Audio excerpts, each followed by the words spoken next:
Today we go back to the conspiracy iceberg to take a look at what was in the laundry room.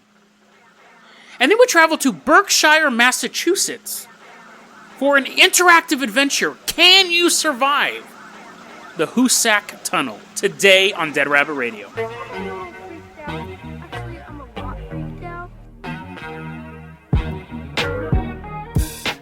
Hey everyone, welcome back to another episode of Dead Rabbit Radio. I'm your host, Jason Carpenter. I'm having a great day. Hope you guys are having a great day too.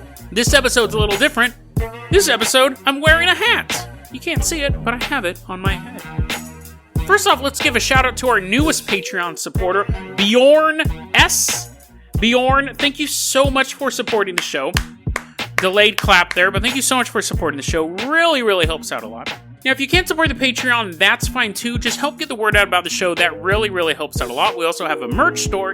And guys, if you're a Patreon supporter, I'm still sending out stickers. So if I haven't got your address yet, send it to me via Patreon or Gmail or Instagram. However you guys want to get it to me. Send me your email. I will send you out a sticker. The stickers are really cool. I'm starting to get emails from people and photos from people. You guys seem to really like them. So I'm glad I was able to share that with you guys. Bjorn, we're going to toss you the keys to the Carpenter Copter. You'll be getting your sticker soon enough. But right now, you just have to settle for these keys.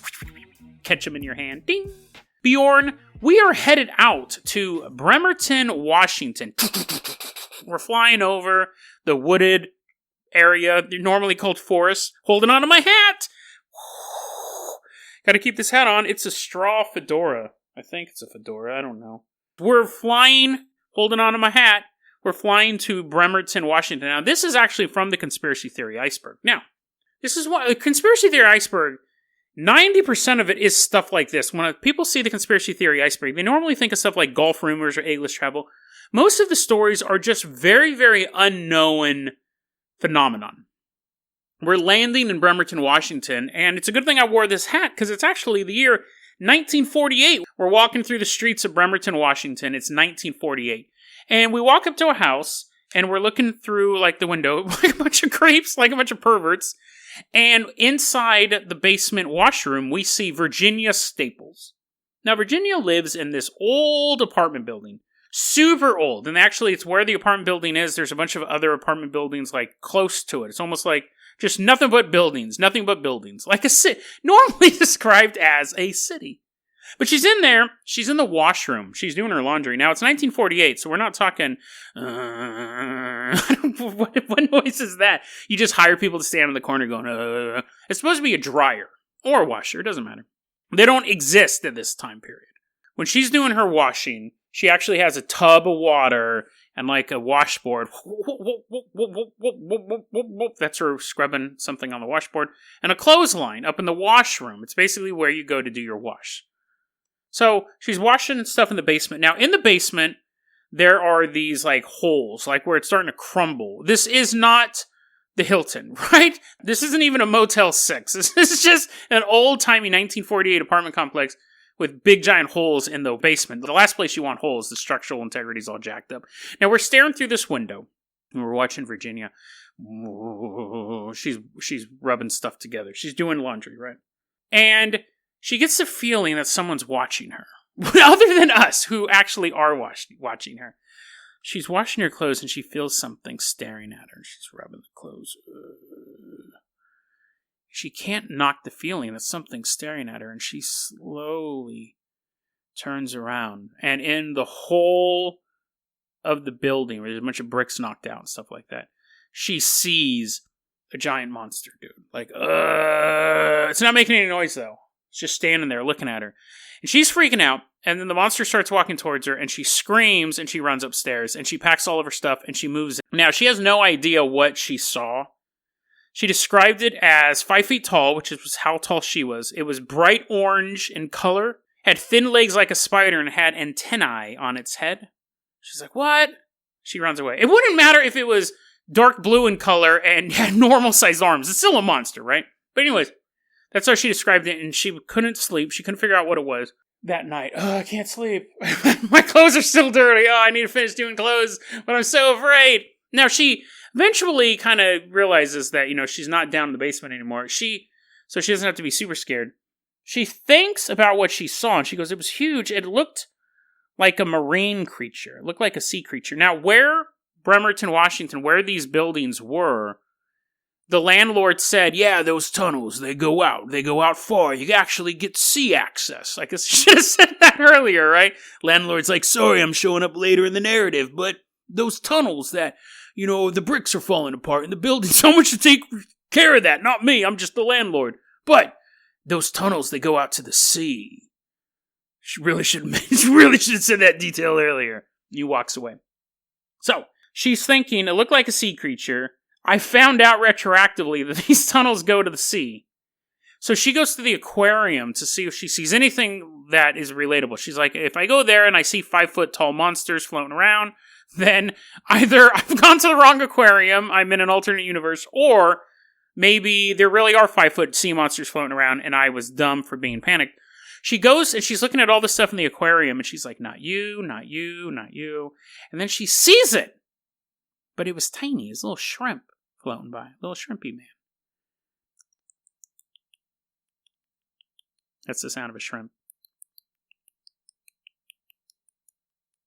Floats away. Now, that's that story, right? Now, that is from the conspiracy theory iceberg. It's known as the giant shrimp in the laundry room. It's an interesting story. It's very short. Interesting story. Because eventually, she goes back to the area. Like, she was like, I'm never going back there. But, never's a long time. After a couple of years, she goes back to that area. Building is gone. That area is now part of a naval base. This story was reported in Strange magazine. It was published in Strange issue number 6. So they seem to be defunct now. I think they still have a web presence, but they don't have their old print magazines, or their print magazines you can order back copies of, but they seem to be pretty expensive. But it definitely predates the conspiracy theory iceberg, and that's where this story comes from. It's just an obscure story of a weird cryptid. But because it's on the conspiracy theory iceberg, it may have another hidden meaning, but it does seem to be just a one-off cryptid sighting, a giant shrimp that's walking around laundry rooms. And it is an interesting detail that eventually the naval base expanded to include that building. It was knocked down and now she can't go there. So was a cryptid really spotted there? Was it a naval experiment gone wrong? Was it the newest seaman? Was it a new recruit? Private shrimp. Wait, they don't call them privates over there. What do they call starter sailormen? It doesn't matter. Sailorman shrimp. Maybe he was working for the Navy. Maybe he was an experiment. Maybe he was a new life form and the Navy took over his property, his home, so they could contain him. Maybe they ate him. I don't know. Maybe all of the above. But maybe he was the first shrimp to enter the U.S. Navy and he was eaten. Who knows? But Bjorn, let's wave goodbye to the shrimp. We're giving him a high five. He seems pretty cool. He didn't actually do nothing. He's just walking through tunnels. Bye, shrimp. We're seeing you later. I'm sure my neighbors just heard me yell out, bye, shrimp. I'm sure they hear me yell out a lot of stuff. But today, I'm doing it in a hat. Bjorn, let's hop in that carpenter copter. We're leaving behind Bremerton, Washington. We are headed out to Berkshire, Massachusetts. Now, this is a recommendation from Lerpato. Lerpato from YouTube. I recently did a story about the Phantom Bugler, and I said it's very, very rare to come across stories where ghosts who kill. I said I think I could probably only think of 2 or 3 off the top of my head. And Lerpato goes, oh, I have one. Some people believe that ghosts killed people in the Hoosac Tunnel. And I go, huh? I hadn't heard of this story, so I appreciate it. So I tip a hat to you, Lerpato. We're headed out to the Hoosac Tunnel in Berkshire, Massachusetts. Now, pick a number between 1 and 6. They're back, baby. We're doing another interactive adventure. Pick a number between 1 and 6. And while you're picking that number, let's do a little bit of background here. Hoosac is supposedly the Mohawk word for forbidden. That was a native tribe in the area. They hated this mountain. They're like, thumbs down. This mountain totally sucks. Don't go there. So, of course, not a lot of people went there. But when they were laying down railroad tracks, you used to have to take a railroad all around, do a bunch of stuff. So someone goes, tell you what, you know that tunnel that's supposedly cursed? That people who have lived here longer than we've ever been around told us to stay away from? Let's put a hole through it. Let's cut a 4-mile-long hole through it so we can open up Massachusetts. First off, we have to make sure we're able to pronounce that. But then we're going to open up that state to the west. So this will be one of our most traveled tunnels. The very first time nitroglycerin was ever used in America was in this tunnel. There's a little... If you're ever on Jeopardy, there you go. There's that one. It was over 4 miles long. They started building in 1851. And in the end, 180 men would lose their lives in construction of this building. Do you have your number between 1 and 6? Bjorn, bring us down low in that helicopter. Now we're going to rappel out, because we've never done that yet, have we? We're going to hop out on ropes. We're going to land it. Now we're hanging out on this railroad track. March 20th, 1865. There's 3 explosive experts getting ready to do what they do best, blow stuff up. Ned Brinkman, Billy Nash, and Ringo Jelly. These are real people, by the way. These are not 3 made-up names. No, Ned Brinkman, Billy Nash, and Ringo Jelly. They're walking into the tunnel, and they're like, okay, we're about 2 miles in, boys. This is where we're going to put this bomb. I don't think they had like a spy versus spy bomb, a little fuse. But anyways, they put an explosive device down there, and they're like, okay, this is what we're going to do. We're going to set the charge, and then we're going to run super far back into this bunker, and then wait for it to blow up. And the other 2 people are like, why did you explain it? We do this all the time. He's like, yeah, I just have a feeling someone in a hat might be listening to me. So they put the charges down. They're like, okay, squeeze them in there. And then they start running back to the bunker. Now, they've just placed the charges. They haven't activated them yet. But for whatever reason, okay. His name wasn't Ringo Jelly. It was Ringo Kelly. So that was a made-up name. Ringo Kelly's his real name. Ringo Kelly, the other guy, his doppelganger, his twin brother, is setting the charges. Ringo Kelly gets to the control panel first, while Ned and Billy are still running down the tunnel. For whatever reason, boop, boop, sets off the explosion. He was jelly of his brother. He wanted to kill him too. So Ringo Kelly accidentally kills Ned Brinkman and Billy Nash. So if you pick the number 5, you are Ringo Jelly. You are a fictional character who was created. What? I don't have any memory before this event. What am I doing here? And you're in the middle of a pitch black tunnel, and you see Ned and Billy start running, and you're like, what? And then you're running. And then you feel an explosion behind you, and you turn around. You're like, ah! And then you're like in a big old fireball. So you died. If you pick number 5, you were a guy with a typoed name. You had no family. You didn't exist until this very moment. You blew up in a fireball. Shut the podcast off now. I'll see you tomorrow. That's the new rule. If you die, you got to stop listening to it. But you're not dead yet, actually. So I hope you didn't shut it off, because what happens is Ringo, the real Ringo Kelly. If you pick number 1, you're Ringo Kelly. So Ringo Kelly is like, uh-oh, I wasn't supposed to do that. Body parts are raining down on him. So if you pick number 1, you're kind of dusting off your shoulder, getting rid of some body parts, and you're like, I'm going to go home. I think I deserve the rest of the day off. Thank you, gentlemen. You tip your hat to them, you go home. Now, shortly afterwards, you go missing. Because on March 30th, 1865, he'd been missing for a couple days. Construction workers are going into the tunnel. They still got to keep working on stuff just because a couple of people 180 people died working. I don't think this is the first time people died. This might have been the first time they blew up. But they're going in and they find Ringo in the tunnel, 2 miles into the tunnel, near the point where Ned and Billy died. They found Ringo strangled. His body laying there in the pitch darkness. For how long? Who knows? But if you picked number 1, let's say Ringo was out dancing to the honky-tonk. He's like, that's how I dance my blues away. I blew up a couple people. Now I gotta blow up the dance floor. And he's dancing. He's doing the boot scooting boogie and all that stuff. And then he sees this hot girl. He sees these 2 hot girls at the bar, and they're like making kissy faces at him. He thinks it's a little weird because they seem to be wearing wigs and they seem slightly translucent.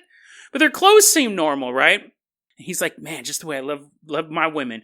Curvy and see-through. And he's like walking up to him. He's like, hey, girls, what's up? And they're like, hi, I'm Ned Dean. And this is Billy. How would you like to go back to our place? And Ringo's like, oh, dude, that sounds awesome. And he goes back. And their place is 2 miles into Hoosac Tunnel. And he's walking through the tunnel. It's super dark. And he's like, man, these girls are super fine. And it's kind of weird how their feet don't touch the ground and they're floating. And then, like, then he's like, then he's making out with Nadine, and Billy's like, no, we're supposed to kill him. Nadine's like, oh yeah, forgot. And they strangle him. So if you're number 1, you get killed by ghosts, which again is incredibly rare. So you can kind of consider that a treat. I mean, everyone has to die sometime, but you actually get killed by ghosts, so that's super rare. And if you pick number 5, Ringo Jelly, if you were Ringo Jelly, you got to watch the whole thing. You're just kind of floating there like a little Casper ghost, being like, yeah, get revenge, and then you fade away. So, now you guys have to shut off the podcast. Now, so that happened in 1865. In 1868, they have to build... I learned more about tunnels. I didn't retain any of the information. You have to build a vent into a tunnel, because it's a train tunnel, so otherwise it's full of fumes. Whenever someone would be like, well, on a train, it's a 4-mile-long tunnel, you don't want everyone falling asleep, carbon monoxide poisoning through the tunnel, so they had to drill a vent in it, and they had like water pumps and all sorts of stuff. They're drilling into this mountain, and these dudes are like floating around. They're not floating around. They're not ghosts yet, but they're like hanging down, and they're like on like work platforms and stuff like that. 1868, they're building this giant hole to vent the tunnel. So if you pick number 3, you're doing an honest day's work, right? I'm just a miner man, doing whatever a miner can. I like to take a pickaxe and put it in a rock, and then I go do something that rhymes with the rock. That's the theme song. You didn't know that? I learned that when I was researching tunnels, too. Boom! Boom! There's a massive explosion. But if you pick number 3, you hear the explosion. You're in like this big giant tunnel. You're in this big giant shaft. It's a straight down hole. You hear the explosion. You look around. You think you're blowing up, right? Mm-mm. And then you see like a piece of wood. Chink, chink. Land by your feet. And then a hammer. Land by your feet. And then you look up and you realize where the explosion came from. It was above you. So other worse part, when you're in a giant shaft, there's 2 terrible places an explosion can happen.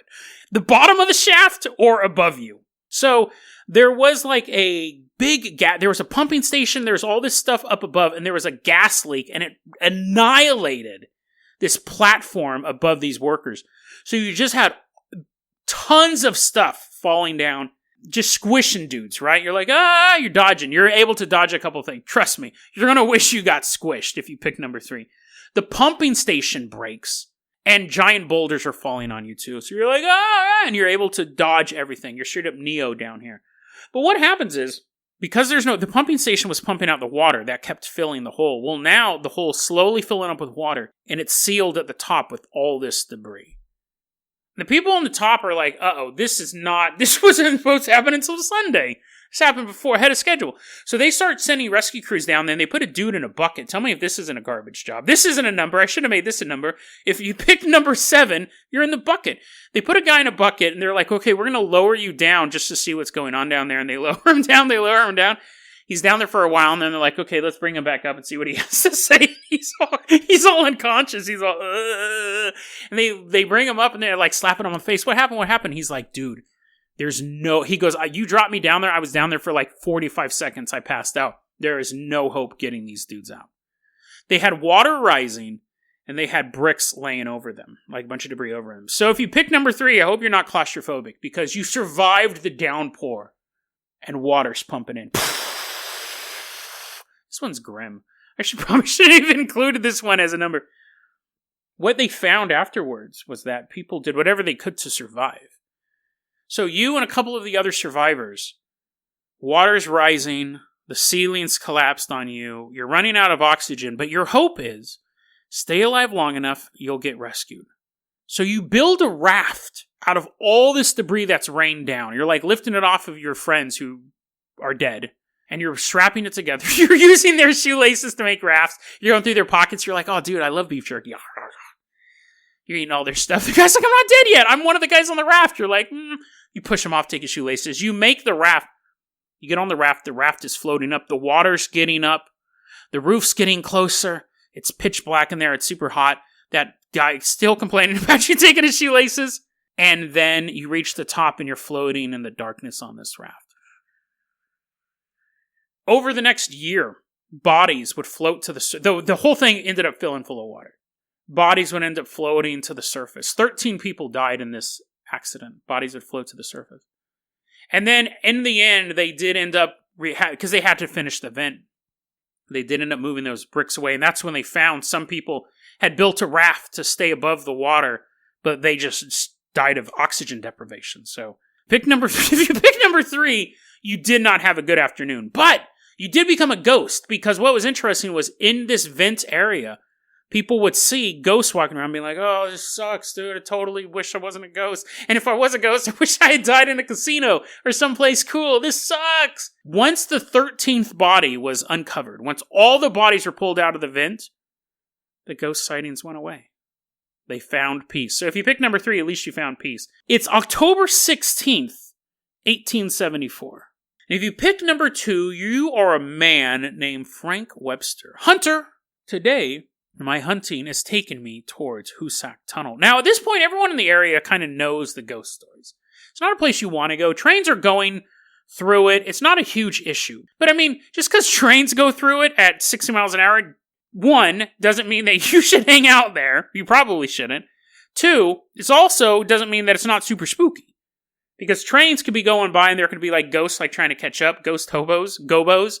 But you don't have to worry about them. You're in a train, and you probably have a ghost ticket taker who's like pushing them off the train. But if you're walking around with a gun, probably not a good idea to hang out at the known haunted tunnel. Anyways, if you pick number 2, you don't have a lot of street smarts, or tunnel smarts in this case. A couple days later, Frank Webster is walking around this river, and he's like, oh. He's not a ghost yet. He's not a ghost, but he's making ghost noises. He's falling down. He seems to be in a state of shock, and some other hunters are like, yo, Frankie, what's going on? He's like, And so they take him back to, like, civilization. They take him to the nearest town, and they're like, Frank, what's going on? What happened to you? And he goes, you won't believe what happened. I picked number 2, and I was walking by Hoosac Tunnel, and I heard a voice. Frankie, Frank. Come in the tunnel. It sounds like a game show. Come in the tunnel, Frank. He's like, what? I've won? Now, I don't know much about the Hoosac area, but I do know a lot about ghostly voices calling out from beyond. I don't care if they were calling me to walk into a Walmart. I'm not following the ghost voices, right? Definitely not following them into a dark tunnel where ghosts have murdered people. He does. He goes in there. He feels compelled. Come into the tunnel, Frank.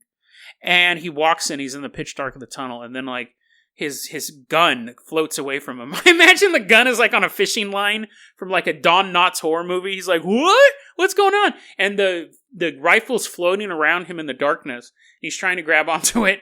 And then he can't grab onto the rifle. It's just kind of floating away. It's, like, slowly bobbing away. Again, like a fishing line. And then the rifle spins around and starts beating him up. Doesn't grow arms and is punching him like someone's hitting him with the rifle. He's like, this was unexpected.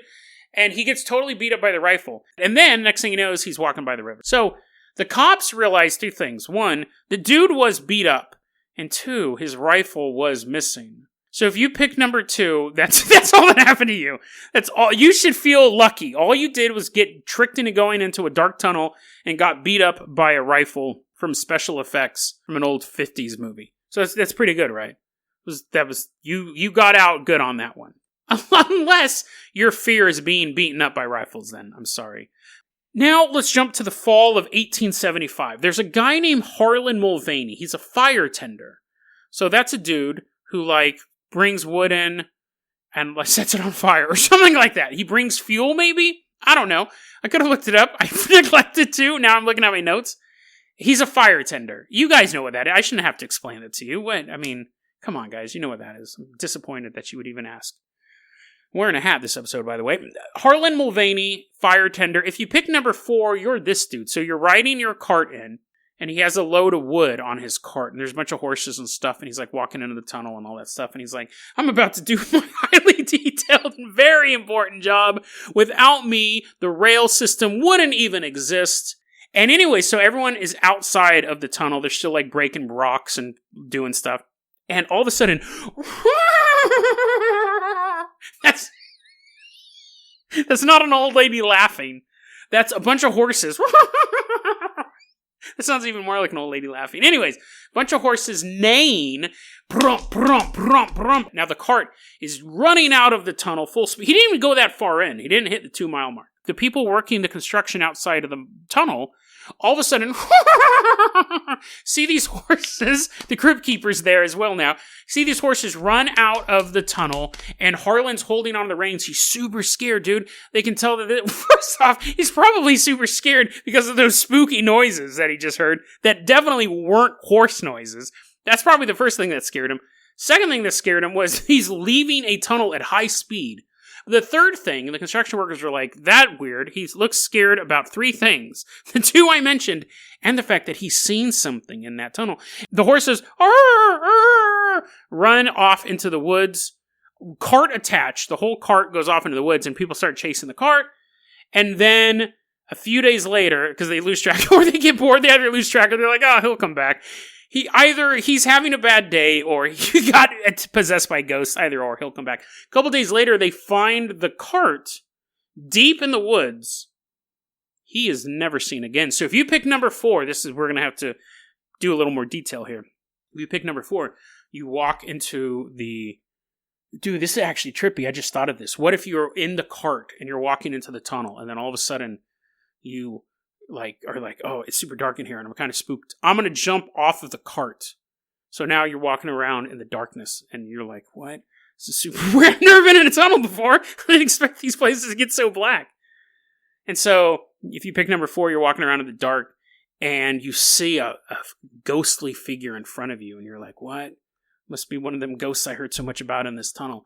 And you notice he's kind of standing there, and then you're like, uh-oh, he has a rifle. I better take that from him before he ghost shoots me. So you grab the rifle, and then the ghost turns around. He looks all weird and stuff, and he's like, give me back my rifle. And you get scared, and you start beating the ghost with the rifle.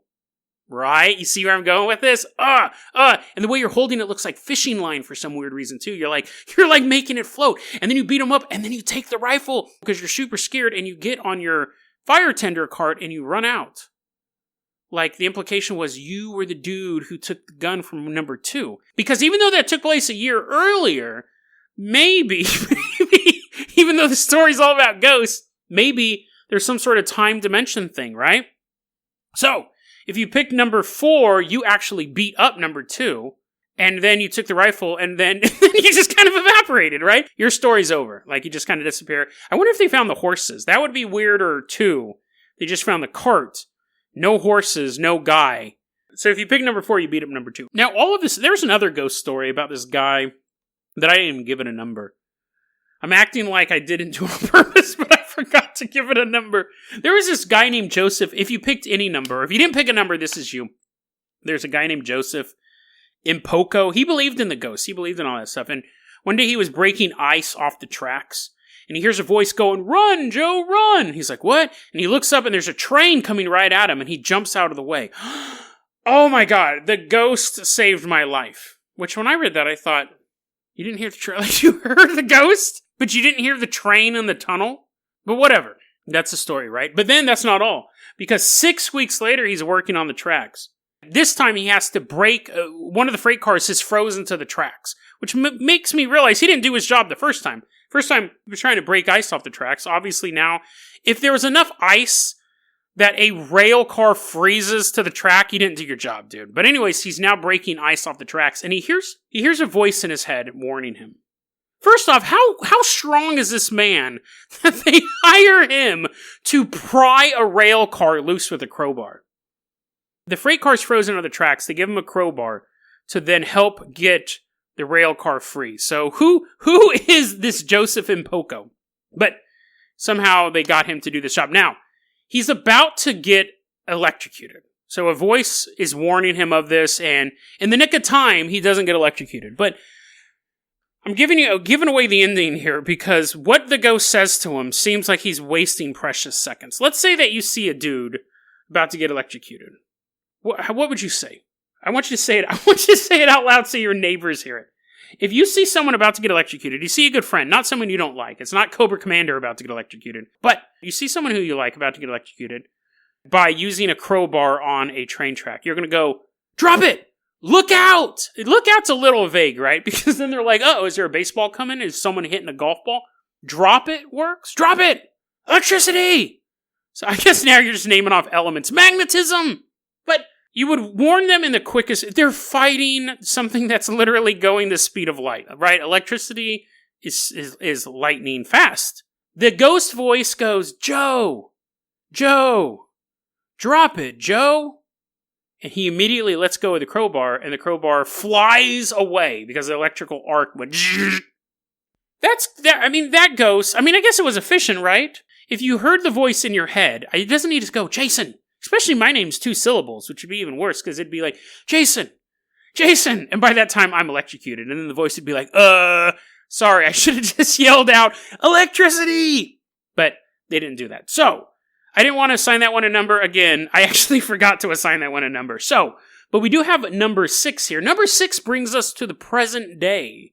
So, if you pick number 6, you are intrepid journalist Steve Jaco, who adds a new wrinkle to this story. We have all of these hauntings, all these old-timey hauntings, but Steve Jaco is a journalist who wrote an article, a freelance article for the website medium.com. And in it, he actually interviews this woman named Jeannie, who's talking about history of the Hoosac Tunnel. And we have this interesting interaction. So if you're number 6, you're sitting down with this woman named Jeannie, and you're doing this interview. So you, number 6, says, now tell me about the video you took. What was that noise in the background? And Jeannie shifts uncomfortably in her chair. She's like, what are you talking about? Her actual answer is, what video? You furrow your brow. You're like, what? I know I saw a video. Quote, the video I found on YouTube. You went into the tunnel on Wednesday, right? The video was posted around 6 p.m. Jeannie, her eyes dart from side to side. I'm giving her suspicious intent. Her eyes dart from side to side. She goes, quote, oh no, Steve. I went in at 9. I couldn't go until the girls were in bed. So Steve Jaco pulls up on YouTube. Click, click, click, click. Pulls up a video. And here's this quote. I showed her the video, and she hadn't seen it. I have no idea where it came from, but I'm attaching it to this article in the hopes that one of you knows where it came from. Thank you so much to Jeannie for meeting with me. And thank you to everyone for reading. I'll never stop reporting on the stories that matter to this community. This was the only article he had written on medium.com. So, if you pick number 6, let me play this video for you, this video he's referencing. If you pick number 6, you have a real-life consequence to that number. You are intrepid journalist Steve Jaco, trying to share the stories that matter to the community. If you pick number 6, I'm going to play this audio clip for you guys, but if you pick number 6, are you going to listen to this audio clip at 3 a.m.?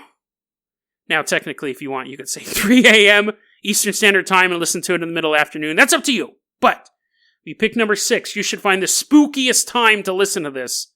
Trust me, the video itself is spooky enough if you're listening to this right now in broad daylight. Time to clench your butthole, because this might be cursed.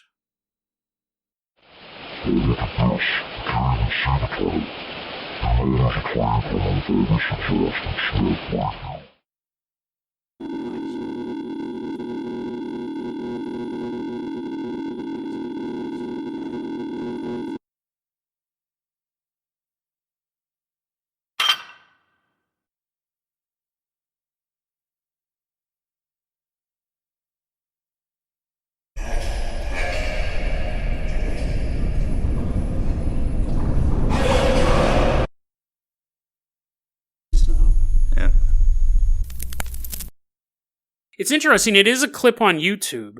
It sounds like it's from 3 different sources. The first one has that weird muttering.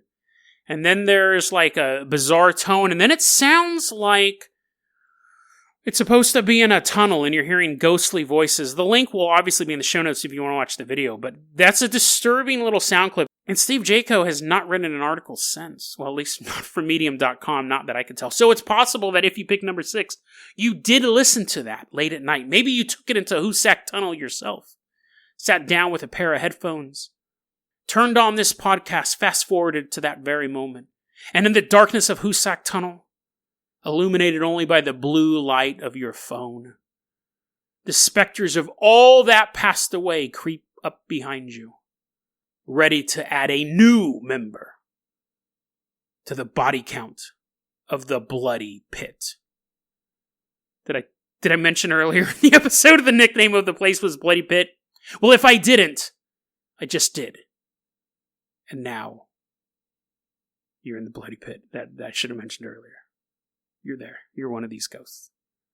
DeadRabbitRadio@gmail.com is going to be your email address. The landlord shows up and goes, "Oh, I forgot to tell you. This place, it's called the Bloody Pit. Should have mentioned that much earlier. Totally forgot."